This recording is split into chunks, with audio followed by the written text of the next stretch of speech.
राष्ट्रपति के प्रोटोकॉल में कथित चूक पर जनजातीय समाज में नाराजगी। भारत की राष्ट्रपति द्रौपदी मुर्मू के पश्चिम बंगाल के सिलीगुड़ी दौरे के दौरान प्रोटोकॉल से जुड़ी व्यवस्थाओं को लेकर उठे विवाद पर जनजातीय समाज में नाराजगी देखने को मिल रही है। इस मामले में अखिल भारतीय वनवासी कल्याण परिषद के राष्ट्रीय अध्यक्ष सत्येंद्र सिंह ने इसे गंभीर विषय बताते हुए चिंता व्यक्त की है।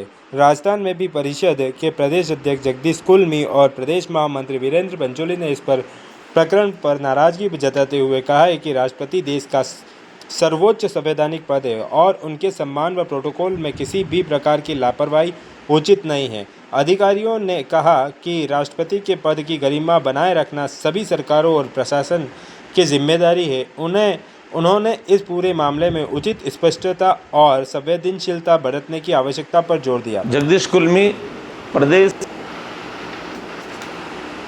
वनवासी कल्याण परिषद। बंगाल में एक अंतर्राष्ट्रीय सम्मेलन जो संथाल जनजाति का संपन्न हुआ, उस कार्यक्रम में भारत की सर्वोच्च देश की प्रथम नागरिक माननीय राष्ट्रपति महोदया उस कार्यक्रम में पधारी थी। बंगाल सरकार की मुख्यमंत्री या बंगाल सरकार का कोई भी कैबिनेट मंत्री उनको प्रोटोकॉल के अनुसार रिसीव करने नहीं आया था। ये भारत की समस्त जनजाति समाज का एवं जनजाति समाज का नेतृत्व करने वाली देश की सर्वोच्च राष्ट्रपति महोदया का अपमान हुआ है और उसके साथ में ही संपूर्ण देश का अपमान हुआ है। अतः बंगाल सरकार का इस प्रकार का जो कृत्य है वह निंदनीय है। राजस्थान वनवासी कल्याण परिषद इस प्रकार के हुए दुर्व्यवहार की निंदा करता है। वीरेंद्र पंचोली, प्रदेश महामंत्री, राजस्थान वनवासी कल्याण परिषद। अभी वर्तमान में एक प्रकरण चल रहा है जो हमारे राष्ट्रीय अध्यक्ष श्री सत्येंद्र जी ने भी उसके लिए विभिन्न न्यूज़ चैनलों के अंदर अपनी बात कही है।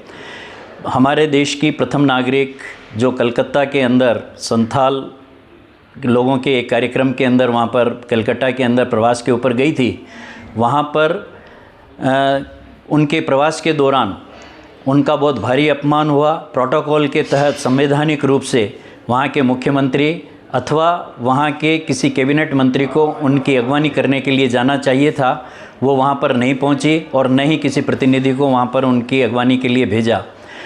राजस्थान वनवासी कल्याण परिषद इस तरीके की कृत्यों का घोर निंदा करता है तथा संथाल भाषा के इस कार्यक्रम की जो संथाल भाषा की जो अपमान किया गया उसकी भी घोर निंदा करता है। और ये चाहता है, वनवासी कल्याण परिषद ये चाहता है कि इस तरीके के कार्यक्रमों की पुनरावृत्ति न हो